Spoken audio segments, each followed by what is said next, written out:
Medinipur medical college, সেখানে চিকিৎসক নেতাকে হুমকি দেওয়া হয়েছে। মাস্কট স্পিন কন্ট্রোল ল্যাবের পরীক্ষায় এটি প্রমাণিত। কেয়াসেট আলোপেক্স পেন্টা অ্যাক্টিভ নতুন চুল গজাতে সাহায্য করে, চুল পড়া বন্ধ করে। Keyaseth Alopex penta active 10 hair fall প্রবলেমের একমাত্র সলিউশন।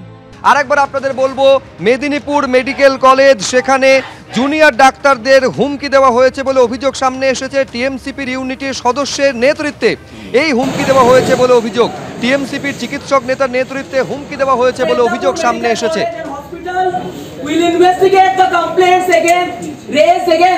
ঠিক কি ঘটেছে সন্দীপ সরকার আমাদের প্রতিনিধি আরো বিস্তারিত বলতে পারবেন। সন্দীপ, দেখো, আজকে মেদিনীপুর মেডিকেল কলেজের জুনিয়র ডাক্তারদের তরফে একটি লিখিত অভিযোগ হাসপাতালের প্রিন্সিপালের কাছে জমা দেওয়া হয়েছে, যাতে তারা অভিযোগ করেছেন যে যারা আন্দোলন করছেন গত 20 দিন ধরে এই আরজিকর কাণ্ডের পরিপ্রেক্ষিতে, সেই আন্দোলনরত জুনিয়র ডাক্তারদের আন্দোলন তোলার জন্য হুমকি এবং শাসানি দেওয়া হচ্ছে।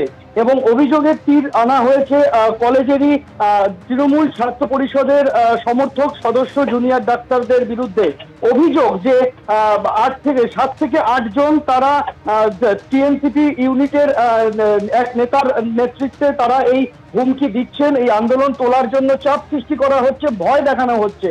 এবং প্রিন্সিপালের কাছে জুনিয়র ডাক্তাররা লিখিতভাবে আবেদন জানিয়েছেন যাতে অবিলম্বে প্রিন্সিপালের তরফে থানায় এফআইআর করা হয় এবং ডিসিপ্লিনারি অ্যাকশন নেওয়া হয়। যে সমস্ত চিকিৎসক নেতা টিএমসিপি সদস্য যারা এই হুমকি দিচ্ছেন তাদের বিরুদ্ধে কলেজ কর্তৃপক্ষ ব্যবস্থা নিক, এরকমটাই হুঁশিয়ারি, এরকমটাই আবেদন জানানো হয়েছে অন্যান্য জুনিয়র ডাক্তারদের তরফে। বেশ সন্দীপ, আপাতত তোমায় ধন্যবাদ। অর্থাৎ যারা আন্দোলন করছেন সেই আন্দোলনরত জুনিয়র ডাক্তারদের আন্দোলন তোলার জন্য হুমকি দেওয়া হচ্ছে, অভিযোগের তীর তৃণমূল ছাত্র পরিষদ যারা করেন এমন চিকিৎসক নেতাদের বিরুদ্ধে। কিন্তু এখনো পর্যন্ত টিএমসিপির এ নিয়ে কোনো প্রতিক্রিয়া মেলেনি। আরজিকর মেডিকেল কলেজ হাসপাতালে চিকিৎসককে ধর্ষণ এবং খুনের ঘটনায় আরও 2 জনের পলিগ্রাফ টেস্ট করল সিবিআই। ক্যাজুয়ালিটি বিল্ডিংয়ের 4তলা নিরাপত্তার দায়িত্বে থাকা 2 রক্ষীর পলিগ্রাফ টেস্ট করানো হলো সিবিআই এর তরফে। আবির দত্ত আমাদের প্রতিনিধি আরো বিস্তারিত বলতে পারবেন।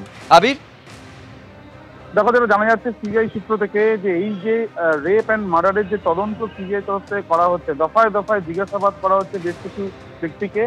এবার যেটা জানা গেল যে আজকেই শিয়ালদা আদালতে 2 জন ব্যক্তিকে নিয়ে গিয়ে তাদের কনসেন্ট নিয়ে সেখানে পলিগ্রাফ টেস্ট করানোর কনসেন্ট নিয়ে পরবর্তীকালে পলিগ্রাফ টেস্ট করানো হয়েছে এবং সেটি আজকেও করা হয়েছে। এই যে 2 জনের পলিগ্রাফ টেস্ট করানো হয়েছে তারা 2 জনই নিরাপত্তা রক্ষী।